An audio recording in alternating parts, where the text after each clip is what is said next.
Hi, good afternoon. Welcome to Take It Back with Tommy and Tina at IQ Podcasts in Attorney King Studios. So today we are going to be talking to Tommy Anderson himself. Tommy has a great story about his life, and I'd like to introduce him to you. He's right here next to me. Say hi, Tommy. Hi, Tommy. Hello, everybody. I'm a little bit of a jokester, as you might notice. People that know me often look at me and say, is he serious or not? But welcome, everybody. We're glad you're here with us at Take It Back at the IQ Podcast. Do you really know where you are, Tommy? I think I do. I try. Well, we're excited to have you here. And the reason for Take It Back really is to highlight people's stories and how they have grown to who they are today, what they've become, whether it be through tragedy, change of career, whatever, changes in life. So I know we've all had quite a few of those. But Tommy's story is very interesting. So Tommy, military man, tell us a little bit about your history in working. In the military? From the start. From the start, huh? Yeah. Okay, well. But don't take too long.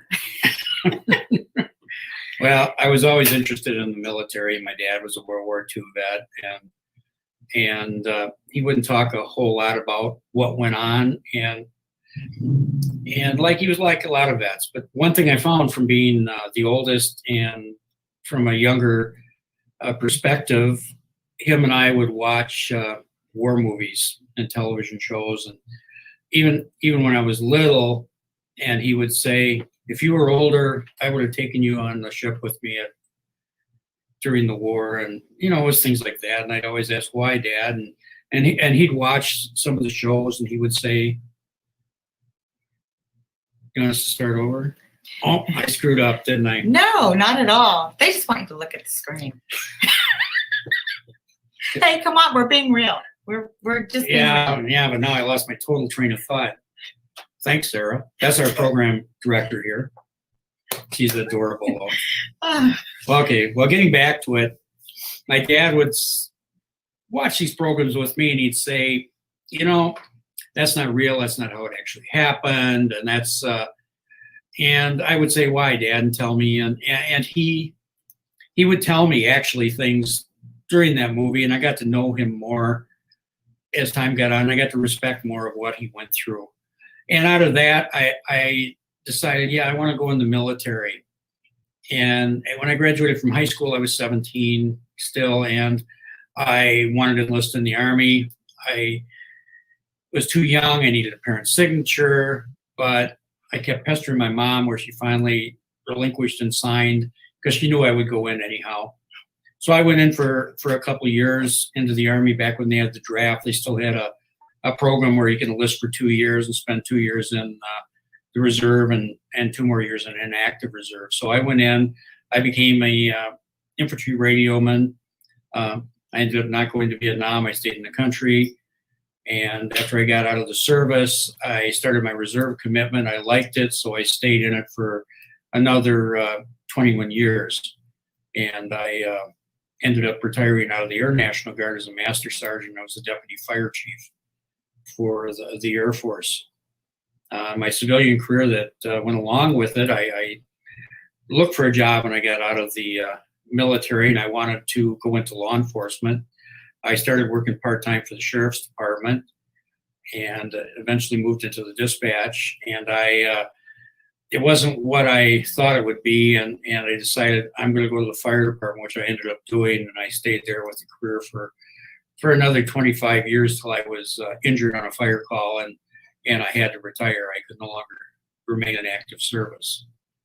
So that's pretty much my work history. Okay. It's very fascinating. Thank you for your service to our country. Oh, thank you very much. Appreciate that very much. I appreciate that. But I'm more interested to find out, let's flash forward. You retired. Yep. How did you end up in California? Because I know you were in Wisconsin all that time. I did. I had the strain of going through being injured on the fire department and rehab, in and out of hospitals, surgeries. Everything was all involved. Put a large strain on my marriage, and we eventually divorced. It was a hard divorce, financially expensive, but I went through the divorce, and I was single for maybe a couple years, and I did a little bit of dating, but not a whole lot. I didn't know what I was going to do. I had no idea what I was going to do with my life. I knew I wasn't going to stay doing nothing. And I had an interest in photography, and I thought, well, maybe I could do some work with photography.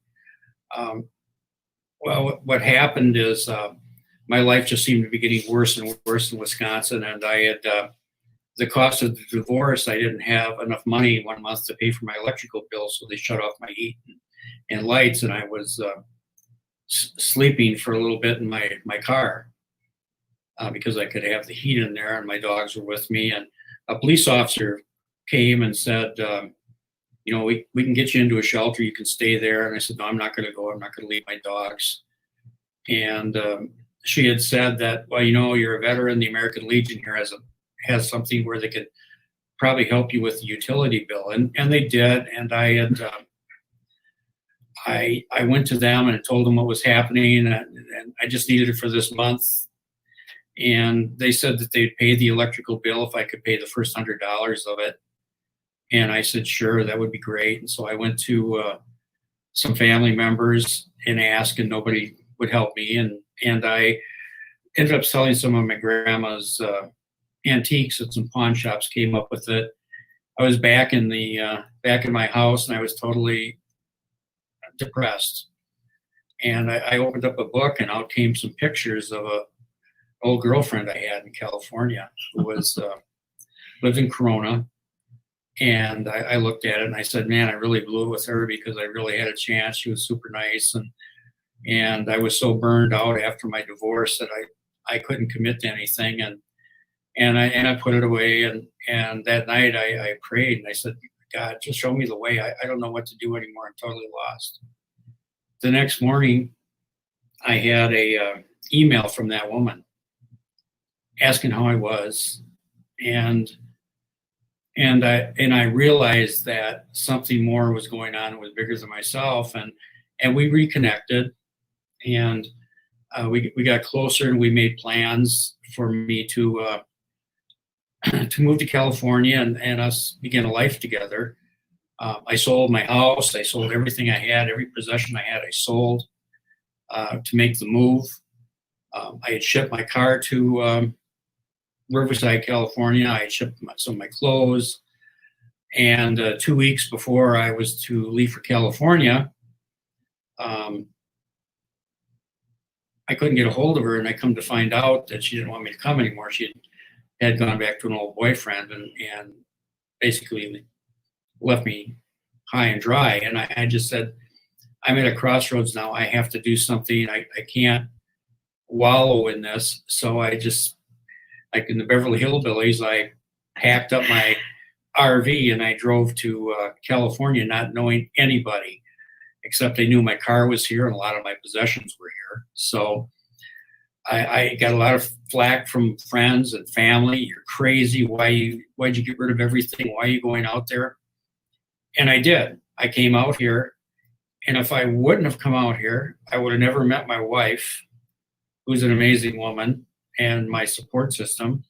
I would have never become an accomplished artist and photographer. I would have never been a best-selling author. I would have never become an actor. I would have never been a public speaker.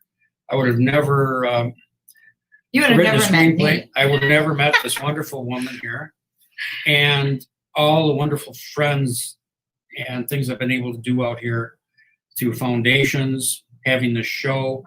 It completely formed my life, which is part of the process of this show, is that no matter how dark things are, no matter how hard it is, God will open up a door for you, and you have to have the courage to step through. And once you step through that, you become open to everything.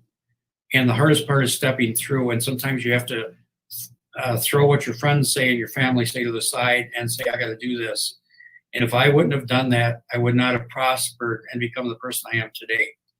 And the only other person that knows this is my wife, Lydia, and Tina, who I told today. Otherwise, I haven't told the story to anybody. Well, now you can have And now I got, God only knows a how big many audience people. now that's going to know your story, but it's a tremendous story. But that's the take back. I took back my life. I had lost everything. I lost my family. I lost my house. I lost everything I had, my job. And I recreated myself and became a new person. And I'm so much more happier in my life now, knowing what I've done. And I have a wealth far exceeding money just from my experiences and my friendships and what I've been able to do. So thanks, Tina, for pushing me to talk about this today. Well, I didn't want to take you off guard, and I know we talked about this at lunch, and thanks again for lunch. Well, it's the least I could do. Yeah, of course, since I drove. Anyway, About time. We want to make sure that people out there know. We all have histories. We all have times in our lives where we're feeling, really, really down. But this incredible story, I'd like him to go a little bit further into details sometime. So I'm going to encourage him to write an autobiography, which I think would be great. But speaking of him being a best-selling author, Amazon just announced he is the #1 best-selling author in 3 categories on Amazon for a book that he wrote a while back called Haboob Wind. Can you tell us a little bit more about that, Tommy? Well, it's I wanted to make a timely thriller and take my experience in both the military and firefighting, law enforcement, and my love of military aviation and combine it into a timely thriller.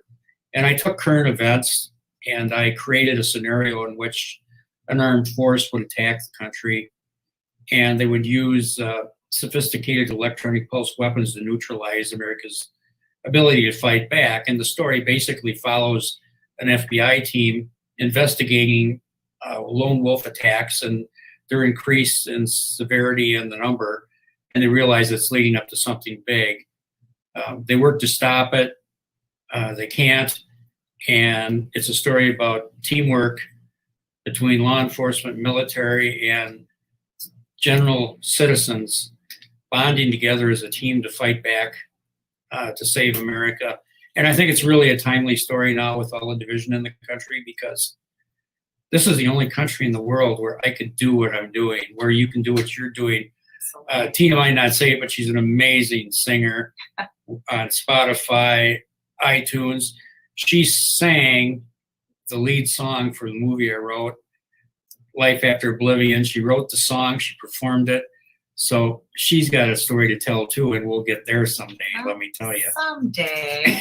Maybe just not today, but and the whole idea of bringing Tommy in and of course introducing him, because he has been the catalyst to so much going on in my life, and I appreciate him very much so. And our friendship, I know, will endure the test of time. We're going to be a force to be reckoned with, because we want to make a difference in this world. Isn't that right, Tom? That's right. That's right. And we're taking it back, and it's time for us to take it back and help people take it back. Absolutely. And another little surprise, today is Tommy's birthday. So happy birthday, Tommy, everybody. Thank you. I mean, you only hit 39 once, and I'm really happy about it. He's 39 with 20 years experience. How's that? Happy birthday to you. Everyone in the studio All wants to right. sing happy birthday to you. Thank you to the Happy fans in the birthday. audience. I really appreciate it. Bobby. You know, Happy birthday. King Studios is packed today. Yeah, we've got quite an audience. But so we really, really thank you all for listening today, for hearing a little bit more about our host, Take It Back, the other host, not me, but The cute one. yeah, it's age before dorkiness. I don't know. That's me. But we want to thank you for being here. Take It Back with Tommy and Tina on IQ Podcasts at King Studios. Thank you guys very much. Happy birthday, Tommy. You guys have a great day. Thank you so much. Everybody stay safe and watch for us next week. It's Tina's birthday.